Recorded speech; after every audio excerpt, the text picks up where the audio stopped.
आम्ही 701 पाठवलो होतो तुझ्याकडे. 700 कोरस 701 हिसाब मार असं ते बुवा. छान बऱ्याच ठिकाणी काही काही पोहोचवणार नका.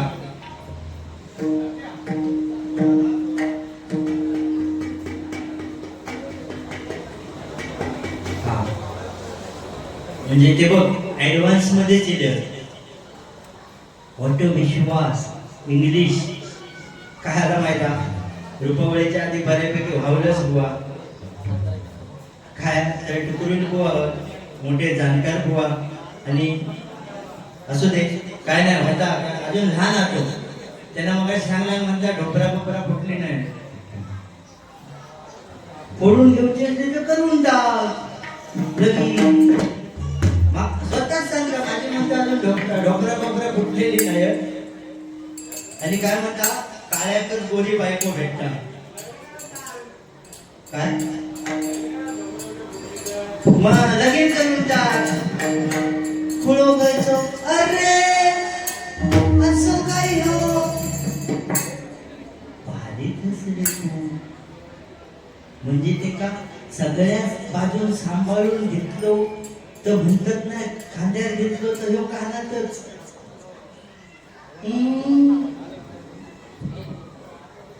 त्या मालाला या होत्या त्या दिवशी काय करीत तर त्यांनाच माहिती आणि कशासाठी करीत. पण भुवन जरा काय बोललो की पाठणं करीत काय करता देवा. हो पण तू आज लय चाल वेद पवार यांच्याकडनं 101 रुपयाचं पारितोषिक आलंय. मंडळाच्या वतीने स्वीकारते.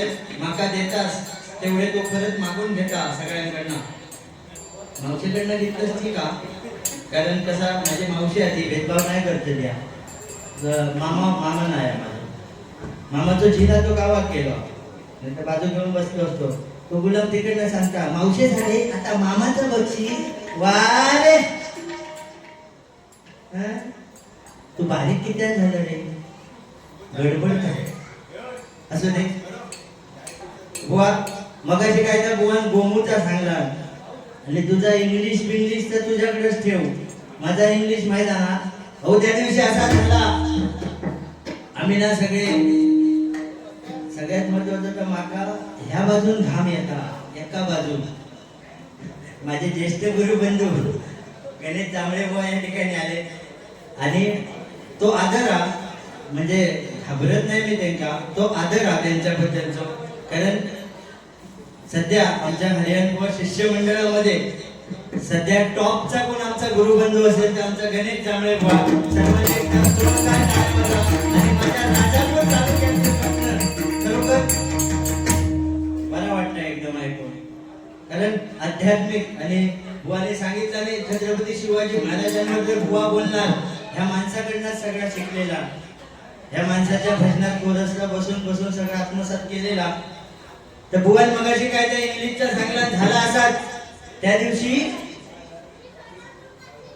आम्ही ना हे यंगस्टर सगळे गोव्यात गेला पिकनिकला. गोव्यात गेला आणि नेमके गावसून गेलेले. तर ह्यो पण येलो पाठी लागल दादा मी येतोय बुवा मी येतोय म्हटलं चल बाबा. तर गेला त्या दिवशी त्या चौपाटीवर गेला फिर लाव उन्हातानाच्या व दुपारच्या त्या कडावर फिर लाव. साधारण फिरल्यावर मग ना भूक लागली तर त्या वाळूवर बसला आणि म्हटलं आता जरा पेट पूजा करूया. आता झाला काय प्रत्येकाने डबू आणलेलो. डबू ह्या गुलामान काय पुरणपोळी आणला नव्हते. ऋषीन सध्या फारसून डबू लावला ना त्याला काय आणला नव्हता. त्याचे सध्या डब्याचे वांदे ह्याच्याकडे बघूच नको. ह्यो साधारण डबू नेतच नाही. लाईट जेवता तो जास्त नसता. लाईट असं राग नाही ना. मी काय वाईट बोलणार नाही तुका पण खरोखर या कलाकारासाठी एकदा जोरदार टाळ्या वाजवतात. आमच्या प्रमोद भाऊ परब यांचा पट शिष्य खरोखर कमी वेळामध्ये नावारूपाला आलेला विद्यार्थी यश पांचाळ्याच्या एकदा जोरदार टाळ्या. झालं काय त्या चौपाटीवर बसलाव आपापलं डबू उघडलाव गावसून गेलेलं ह्याच्या घरसून पुरणपोळी कोणाच्या घरसून काय मेदू वडे काय काय आणलेले माझ्या औषध दिला नव्हता धय ए आता ऐक इंग्लिश खै खै लागतात तर माझ्या औषध दिला नव्हतं धय मी आपलं दह्याचं डबं उघडल्याबरोबर पांढरा फटफटी दही बघल्यावर बाजूसून एक फॉरेनर जायला होता तर म्हणता हे मॅन व्हॉट इज धिस माका फुटलो घाम असोच इंग्लिशचा आणि माझा वाकडा कारण शाळेत ना सकाळी सगळे घरातले माका शाळेत नेऊन बसवायचे आणि दुपारी अख्ख्या शाळेचे मास्तर सगळे माका घरात आणून सोडायचे त्यामुळे इंग्लिशच्या तासातून माझा काही संबंधच इलेलो नाही इंग्लिश ऐकून घाम फुटलो तेवढ्यात रघुला पाठी लागून निघत होतो कॉलेज टू माझा राज पिंटे मी तुका काळिया म्हटलं रेकॉर्ड हा काय बघा ऋषी असला तर पाठवते का माझ्या तोंडात कधीच येऊचा नाही आजपर्यंत आमचे 4-5 बारी झाले मी न म्हणता तो म्हणता हे ना माका काळिया म्हटला हे ना माका काळिया म्हटला एका सुद्धा बारी मी म्हटलंय नाही ह्याका काय हौसा काळ्या म्हणून घेऊची ती माका समजत नाही मी ओरिओ बिस्किट म्हटलंय तुला काळ्या म्हटलेलो नाही आणि काळ्या म्हटल्या म्हणजे हिची इच्छा काळ्या म्हणायचं म्हणजे सांगणार देवाचो देव काळो नाही तो पांडुरंग सावळो आपलेलो काळो तर झालं बाबा फॉरेनरने विचारलं हे मॅन व्हॉट इज दिस मागा घाम फुटलो म्हणता प्रथमेश बघ बाबा काहीतरी मागा काय समजत नाही तो ह्यो पुढे गेलो म्हणता डोंट वरी मी आपले आय एम हिअर मी आहे ना म्हणता मी बघतोय कायचा त्याबरोबर ह्याचा फक्त सांभाळा तेवढ्यात बघा त्या फॉरेनरने परत विचारलं हे मॅन व्हॉट इज धिस त्याबरोबर चालू झालो दिस इज दह्यात दही केला दिस इज दही म्हटल्याबरोबर फॉरेनर हो तर गप किती राहता म्हणता हाऊ टू मेक दिस दही म्हणजे त्या बनवायचा कसा हाऊ टू मेक दिस दही बुवा म्हणता very simple cow's milk boiling and boiling म्हणजे गाईचा दूध तापवायचा उकळायचा cow's milk boiling and boiling sleeping night रात्री झोपवायचा आपण इरजान घालताव ना इरजान घालताव थोडा दही आणून त्या टोपात किंवा डब्यात ठेवताव मग गरम करून थंड केलेला दूध त्याच्यात वतताव हे तो म्हणता cow's milk boiling and boiling sleeping night morning become tight that is म्हणा त्यामुळे त्या फॉरेनरने एक कानाखाली मारला तर वानकडे किती होती ना या कसं कानाखाली मारला नाही म्हणता तू है भर इंग्लंड सोडून बरं कानाखाली मारल्यावर राग येता ना बुवा मग आता कसं पेटलो फिरत्या चाकावरती देशीची आठवण लगेच दिली तर कानाखाली मारल्यावर तरा तरा तरा तरा करत पुढे गेलो त्या चौपाईवर पुढे गेलो आणि आडवं पडलो त्या वाळूवर जाऊन तेवढ्यात दुसरा फॉरेनर ढकल नाहीला म्हणता हे मॅन आर यू रिलॅक्सिंग म्हणता no no I am Prathamesh तेवढे त्या फॉरेनर गेला नो नो म्हटल्या दुसरा फॉरेनरला म्हणता हे मॅन आर यू रिलॅक्सिंग तो म्हणता no no I am Prathamesh 2-3 फॉरेनरचे विचारून गेली आर यू रिलॅक्सिंग कंटाळलो थैसून उठलो आणि परत पुढे चालू लागलो पुढे तिकडे एक फॉरेनर आडवा झालेला होता त्या वाळूवर ते फॉरेनर गरीब वाटतं कमी कपड्यातली ती गरीब नसतं ती आपल्याकडे सूर्यप्रकाश घेऊसाठी येतात वय ना बुवा चुकला तर एक तंतो द्या पाठीवर काय टेन्शन घ्यायचं नाही तर एक फॉरेनर आडवा पडलेला हो गरीब कमी कपड्यातला फॉरेनर तो जाऊन त्याला विचारता हे आर यू रिलॅक्सिंग तर तो म्हणता या आय एम रिलॅक्सिंग अगो कावळ्या अक्का तुझा खानदान तिकडे रिलॅक्सिंग करून स्वतःने तू हा आडवा पडलं आर यू रिलॅक्सिंग आता काय जेवलं आता तू काय तो आता बघा गजरा मी त्याका काय सांगाय रुपावळी पर्यंत जरा कमी काय त्या बोलूया बाकी तुका हाक बीक मारू काय ती माझी बायको नव्हती गावाची सोड आता लय जुना झाला आता शिमगो चालवा जरा काहीतरी शिमग्याची गाणी किती वाजवायची जरा लोकांना ऐकवायचं नंतर ठीक ऐकवशी ते तिकडनं माझी येसन त्यांच्या हातात तुकडून बुवा कारण मी हय घाव गेल्यापासून ते माका वळखत मी हरियाण गोंगड शिकवत गेलं ते तो म्हणजे पहिल्यांदा भजनाची आवड आणि त्याने नाव सुचवलेलं माका हरिहर बोंबले गावसाठी गावचे गावापासून ते बुवांचे आणि आमचे घरगुती संबंध वेगळे. पण हळीला जेव्हा मी सांगले की मी बोंबले शिकतोय सगळ्यात जास्त आनंद त्या माणसाला पुरुष बुवा ते थंय म्हणून माका जरा असा नाही तर मी किती बोला शकतोय. आणि काय चढे वागवतात काय काय केला तर आमच्या आमकाच माहिती आहे. भैये बिळीची गाणी आता काय तर जोरदार पेटवा आणि महाराजांबद्दल खरोखर गारत बिरत भारीच करत सगळे तुम्ही फक्त माझ्या माने पाय देव बिंदास काय हरकत नाही.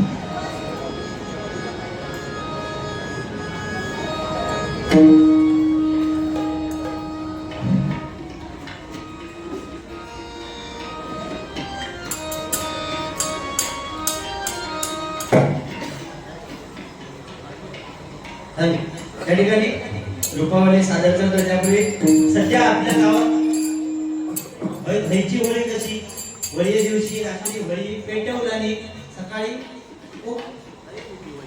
हॅलो पेटवलेला आता काय झालं ना काय बघतो म्हणजे धूर खसून गेलो असत असा तुला पत्र काढलेलो बघ. अरे नवजीवन रहिवासी संघ अगोदरच विचार केलेला धूर जाणार खसून वर सुतारा ना तो म्हणून बघता पहिलो म्हणजे काय डोक्याला लावला नाही. पण एक खरी गोष्ट तो जातीचा सुतारा पण आज सगळं एक खेळो आणि एक हातोडी त्यानं हातात धरलेली नाही. फक्त पकवाचा तो पकवाची हातोडी तेवढीच घेता आता वळंबून कधीतरी एखादो चांगलं असते असू दे. त्या ठिकाणी सध्या गावी शिमगा मोठ्या आनंदात साजरा होतोय. एक गाणं घेतो आम्ही रूपावली सादर शरणरंगाचा आनंदाचा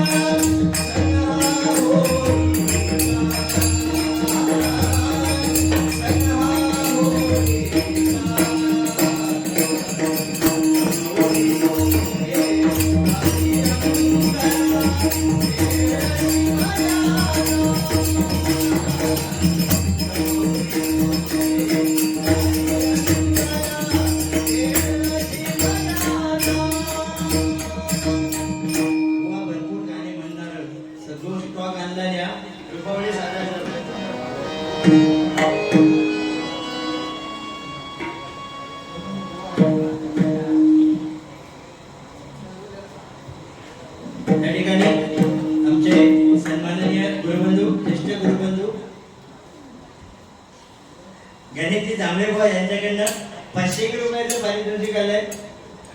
धन्यवाद धन्यवाद धन्यवाद मंडळाच्या वतीने सरकार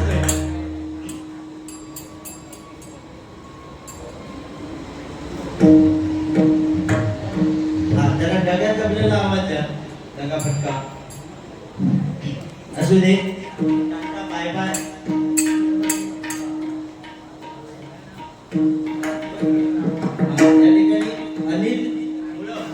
त्यांच्याकडनं 201 रुपयाचं गुगल पेच्या माध्यमातून बक्षीस आलंय स्वीकारतोय.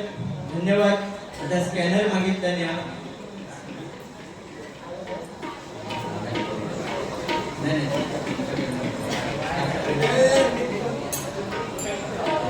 हॅलो रूपावली सादर करते बुवा गजब.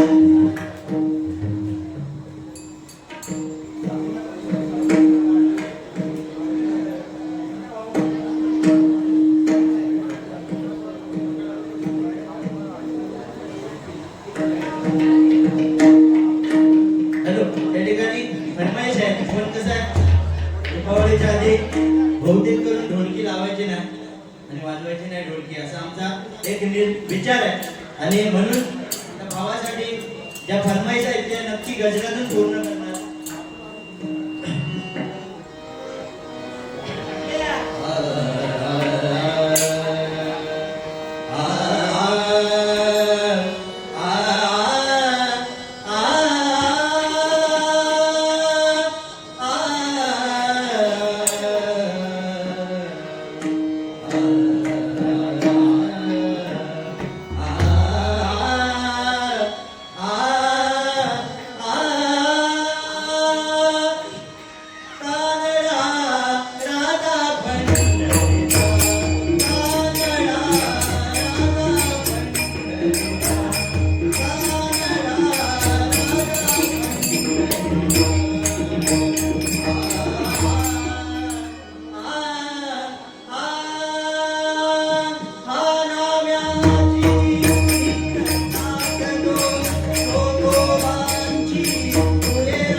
या ठिकाणी प्रल्हाद निवृत्ती वाडेकर यांच्याकडनं 101 रुपयाचं पारितोषिक आलंय मंडळाच्या वतीने स्वीकारतोय.